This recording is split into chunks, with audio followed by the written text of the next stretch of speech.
की जय। भारतीय जनता पार्टी के जय। नरेंद्र मोदी के जय। ಇವತ್ತು ನಮ್ಮ ಮುಳಬಾಗಿಲು ವಿಧಾನಸಭಾ ಕ್ಷೇತ್ರದಲ್ಲಿ ನಮ್ಮ ಹಾವಣಿ ಗ್ರಾಮ ಪಂಚಾಯತ್ ವ್ಯಾಪ್ತಿಗೆ ಬರುವ ಪ್ರತಿಯೊಂದು ಮನೆಗೂ ಕೂಡ ವಿಜಯ ಸಂಕಲ್ಪ ಅಭಿಯಾನವನ್ನು ನಮ್ಮ ಪಕ್ಷದ ಅಧ್ಯಕ್ಷರು, ಪ್ರಧಾನ ಕಾರ್ಯದರ್ಶಿಗಳು ಮತ್ತು ನಮ್ಮ ಹಿರಿಯ ನಾಯಕರೊಂದಿಗೆ ಸೇರಿ ನಮ್ಮ ಜನಪ್ರಿಯ ಸಂಸದರಾದಂಥ ಎಸ್ ಮುನಿಸ್ವಾಮಿಗಳು ಚಾಲನೆ ಕೊಟ್ಟಿದ್ದಾರೆ. ನಾವು ಕೂಡ ಪ್ರತಿಯೊಂದು ಮನೆಗೂ ಹೋಗಿ ನಮ್ಮ ಕೇಂದ್ರ ಸರ್ಕಾರದ ಹಾಗೂ ರಾಜ್ಯ ಸರ್ಕಾರದ ಯೋಜನೆಗಳನ್ನು ಮತ್ತು ಆ ಫಲಾನುಭವಿಗಳನ್ನು ಪ್ರತಿಯೊಂದು ಮನೆಯಲ್ಲೂ ಹೋಗಿ ಅವ್ರನ್ನ ನಾವು ಗುರುತಿಸಿ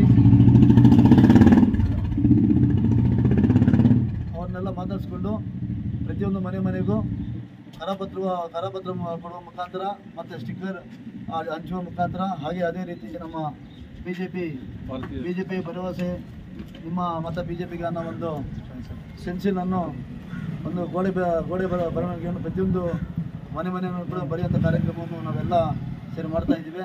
ಖಂಡಿತ ಮುಂದಿನ ದಿನಗಳಲ್ಲಿ ನಮ್ಮ ಮುಳಬಾಗಿಲು ತಾಲೂಕಿನಲ್ಲಿ ಸ್ವತಂತ್ರ ಬಂದ ಇದು ಒಂದು ಸತಿ ಕೂಡ ನಮ್ಮ ಬಿಜೆಪಿ ಪಕ್ಷ ಇಲ್ಲಿ ಖಾತೆ ತೆರೆದಿಲ್ಲ. ನಮ್ಮ ಕೇಂದ್ರ ಸರ್ಕಾರದ ಯೋಜನೆಗಳು, ನರೇಂದ್ರ ಮೋದಿಯವರ ನಾಯಕತ್ವ, ನಮ್ಮ ಸನ್ಮಾನ್ಯ ಶ್ರೀ ರಾಜ್ಯ ಸರ್ಕಾರದ ಬಸವರಾಜ ಬೊಮ್ಮಾಯಿ ಅವರ ಒಂದು ಯೋಜನೆಗಳು, ಅದೇ ರೀತಿ ನಮ್ಮ ಕೋಲಾರದಲ್ಲಿ ನಮ್ಮ ಜನಪ್ರಿಯ ಸಂಸದರಾದಂಥ ಮುನಿಸ್ವಾಮಣ್ಣನವರ ಅಭಿವೃದ್ಧಿ ಕಾರ್ಯಗಳು ಪ್ರತಿಯೊಂದು ಮನೆಗೂ ಕೂಡ ಮುಟ್ಟಿದೆ. ಪ್ರತಿಯೊಂದು ಮನೆಯಲ್ಲೂ ಕೂಡ ಮತದಾರರು ಈಗ ಈ ಬಾರಿ ನಾವು ಬಿಜೆಪಿಗೆ ಮತ ಕೊಡಬೇಕು. ನಮ್ಮ ಒಂದು ಮುಳಬಾಗಿಲು ತಾಲೂಕಿನಲ್ಲಿ ಈ ಸತಿ ಬದಲಾವಣೆ ಕಾಣಲೇಬೇಕು, ಬಿಜೆಪಿನ ಗೆಲ್ಲಿಸಲೇಬೇಕು ಅಂದ್ಬಿಟ್ಟು ಎಲ್ಲ ಒಂದು ಮತದಾರ ಬಾಂಧವರು ಕೂಡ ಪ್ರತಿಯೊಬ್ಬರು ಕೂಡ ಅವರ ಪ್ರತಿಕ್ರಿಯೆ ತುಂಬ ಒಂದು ಅದ್ಭುತವಾಗಿ ಬರ್ತಾ ಇದೆ. ಖಂಡಿತ ಮುಂದಿನ ದಿನಗಳಲ್ಲಿ ನಾವು ನಮ್ಮ ಮುಳಬಾಗಿಲು ಕ್ಷೇತ್ರದಲ್ಲಿ ನಾವು ಬಿಜೆಪಿ ಪತಾಕೆಯನ್ನು ಆರಿಸ್ತೀವಿ ಅಂತ ಈ ಒಂದು ಮುಖಾಂತರ ಈ ಒಂದು ಸಂದರ್ಭದಲ್ಲಿ ಹೇಳೋದಕ್ಕೆ ಇಷ್ಟಪಡ್ತೀನಿ.